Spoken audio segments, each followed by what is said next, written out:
మాతాండి గారు ఇక్కడ ఈ స్టోరీ ఫస్ట్ మీరు చాలామందికి చెప్పారు కానీ ఎవరు కూడా తీసుకోలేదన్నారు. ఎందుకు అంటే నమ్మలేదా ఏంటి దీని? ఈ స్టోరీ ఒకరికే అండి, ఒకరికే చెప్పాను. చాలామందికి దీని ముందు లవ్ స్టోరీ ఒకటి ఉండే, అది చెప్పాను. అట్ ద సేమ్ టైం ఇది కూడా చెప్పాను. కానీ ముందు లవ్ స్టోరీకి ఎక్కువ రిజెక్షన్స్ వచ్చాయి.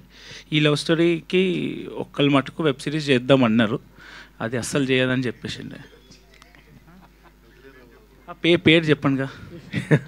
సరే సార్, బన్నీవాస్ గారు యాక్చువల్లీ ఇది ఫైనల్ అవుట్పుట్ చూసిన తర్వాత మీరు తీసుకున్నారు. ఒకవేళ ఇలాంటి స్క్రిప్ట్ మీకు వస్తే మీరు ఏం చేసేవారు?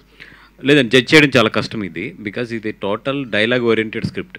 అండ్ డైరెక్టర్ చెప్తున్నప్పుడు ఈ స్క్రిప్ట్ని జడ్జ్ చేయడం అయితే నిజంగా చాలా కష్టం. ఇది కొంచెం ఎక్స్పీరియన్స్ ఉన్న వాళ్ళు అయితే దీన్ని జడ్జ్ చేయలేరు.